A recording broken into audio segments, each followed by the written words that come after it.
क्या आपने कभी सोचा है कि भारत का राष्ट्रीय प्रतीक अशोक स्तंभ, जिसे संविधान में सम्मान का दर्जा दिया गया है, अगर उसी को किसी धार्मिक स्थल पर तोड़ दिया जाए तो ये केवल एक विवाद है या फिर देश की अस्मिता पर हमला? जम्मू कश्मीर के श्रीनगर में स्थित हजरत बल दरगाह में ऐसा ही दृश्य देखने को मिला, जहां लोगों ने एक शिलापट पर बने अशोक स्तंभ को तोड़ डाला। दरगाह में भीड़ इकट्ठा हुई और देखते ही देखते पत्थरों पर बने राष्ट्रीय प्रतीक पर हथौड़े बरसने लगे।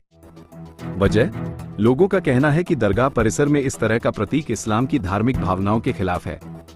ये पूरा विवाद दरअसल उस समय शुरू हुआ जब जम्मू कश्मीर वक्फ बोर्ड की चेयरपर्सन दरक्षा आंद्राबी ने 4 सितंबर को हजरत बल दरगाह के रेनोवेशन और उद्घाटन का कार्यक्रम किया। इसके लिए एक शिलापट्टिका लगाई गई, जिस पर सारी जानकारी के साथ भारत का राष्ट्रीय प्रतीक अशोक स्तंभ भी उकेरा गया। यहीं से विवाद की चिंगारी भड़क उठी। स्थानीय धार्मिक नेताओं का कहना है कि इस्लाम में मूर्ति या किसी भी प्रकार के प्रतीक की पूजा की इजाजत नहीं है। कुरान की तौहीद का हवाला देते हुए कहा गया कि धार्मिक स्थल पर किसी भी प्रकार का प्रतीक बनाना या स्थापित करना इस्लामी भावनाओं के खिलाफ है। इसी तर्क के साथ 5 सितंबर को बड़ी संख्या में लोग दरगाह पहुंचे और विरोध प्रदर्शन किया। इस विरोध को नेशनल कॉन्फ्रेंस के प्रवक्ता और विधायक तनवीर सादिक का भी समर्थन मिला। उन्होंने कहा कि दरगाह के अंदर बुत स्थापित करना इस्लाम के खिलाफ है और यह गलती करने वालों को माफी मांगनी चाहिए। तनवीर ने यह भी आरोप लगाया कि दरक्षा आंद्राबी धार्मिक भावनाओं को समझने में नाकाम रही और अब उल्टा उन बच्चों पर एफआईआर दर्ज कराना चाहती हैं जिन्होंने गुस्से में तोड़फोड़ की। जब राष्ट्रीय प्रतीक तोड़ा गया तो दरक्षा आंद्राबी खुद सामने आई और इसे दहशतगर्दाना हमला करार दिया। उन्होंने कहा कि यह काम एक राजनीतिक पार्टी के गुंडों ने किया है, जिन्होंने पहले भी कश्मीर को तबाही की ओर धकेला और अब धार्मिक स्थल पर भी अशांति फैलाई। उनका कहना है कि राष्ट्रीय प्रतीक को तोड़ना एक अपराध है और इसके लिए एफआईआर दर्ज कराई जाएगी। लेकिन विवाद यही नहीं थमा। राज्य के पूर्व मुख्यमंत्री उमर अब्दुल्ला ने भी इस पूरे मामले पर सवाल उठाए। उन्होंने कहा कि धार्मिक स्थल पर किसी शिलापट पर राष्ट्रीय प्रतीक लगाने की क्या जरूरत थी। उन्होंने उदाहरण दिया कि शेख अब्दुल्ला ने भी दरगाह को नई शक्ल दी थी, लेकिन कभी अपना नाम या कोई प्रतीक वहां नहीं लगाया। अगर काम सही होता है तो लोग खुद ही पहचान लेते हैं, पत्थर लगाने की जरूरत नहीं पड़ती। उमर अब्दुल्ला ने साफ कहा कि यह गलती हुई है और जिम्मेदार लोगों को माफी मांगनी चाहिए। वहीं महबूबा मुफ्ती ने सीधे प्रशासन और सरकार को कटघरे में खड़ा कर दिया। उन्होंने कहा कि यह कदम जम्मू कश्मीर के मुसलमानों की भावनाओं को ठेस पहुंचाने वाला है। उनका तर्क था कि जिन लोगों ने विरोध में तोड़फोड़ की वो उस राष्ट्रीय प्रतीक के खिलाफ नहीं थे, बल्कि उसके धार्मिक स्थल पर लगाए जाने के खिलाफ थे। महबूबा ने मांग की कि कार्रवाई उन पर होनी चाहिए जिन्होंने इस तरह का फैसला लिया, न कि उन लोगों पर जिन्होंने गुस्से में प्रतिक्रिया दी। अब सवाल यही है कि यह विवाद धार्मिक आस्था बनाम राष्ट्रीय प्रतीक का है या फिर इसके पीछे गहरी राजनीति छिपी है।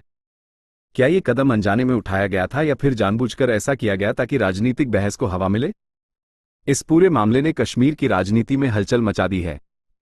एक तरफ राष्ट्रीय प्रतीक को अपमानित करने का आरोप है, तो दूसरी तरफ धार्मिक भावनाओं के आहत होने का। शर्म आनी चाहिए कि रिलीजियस सेंटिमेंट्स वो समझ नहीं रही हैं। अपने आप को ताजपोशी करना हजरत बल के अंदर, उसके बाद हमारे जो तौहीद है उसके ऊपर हम किसी भी रिलीजियस प्लेसेस पे कोई भी स्कल्पचर नहीं रख सकते हैं। इतनी तो उनको समझ होनी चाहिए।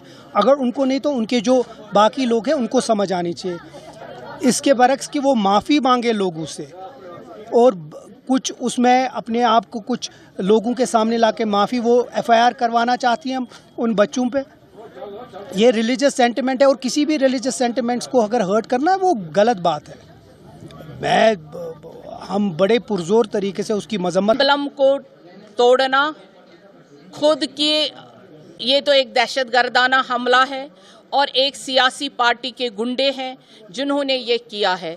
इन्हीं गुंडों ने पहले भी कश्मीर को तबाही की थी और आज भी वो खुल के दरगाह शरीफ में आ गए और हमारा जो ये एडमिनिस्ट्रेटर है ये मरते मरते बच गया। इनको भी उन्होंने हमला पे एम्बलम लगना चाहिए था या नहीं लगना चाहिए था, पहले तो वो सवाल बनता है।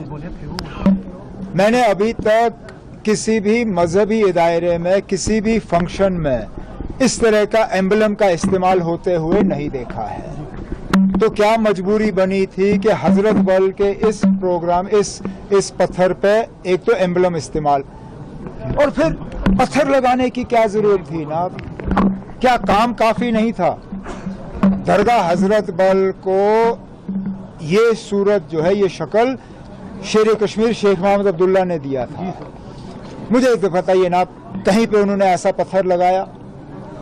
आज भी लोग उनके काम को याद करते हैं, इस बात के बावजूद कि उन्होंने वहां अपने नाम का कोई पत्थर नहीं लगाया। पत्थर लगाने की जरूरत ही नहीं थी।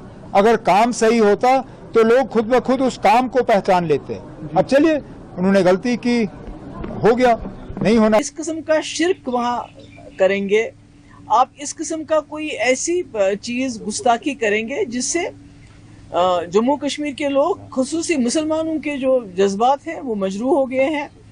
बहुत तकलीफ हुई है और उस पे तुर्रा ये कि जो लोग जज्बात में आके जिन्होंने वहाँ तोड़ फोड़ की उस बोर्ड के साथ एक कोई उन्होंने जो एम्बलम है उसके साथ वो उसके खिलाफ नहीं है, बल्कि जिस एम्बलम की इस वक्त जो एक हमारे मजहब में बुत परस्ती का जो के खिलाफ हमारा मजहब है, तो वो उसके खिलाफ लोग थे कि ये क्यों लगा वहां। अगर आपको हमारे चैनल की वीडियो पसंद आई हो तो उसे लाइक, शेयर और सब्सक्राइब करना न भूलें। वीडियो को अंत तक देखने के लिए आपका धन्यवाद।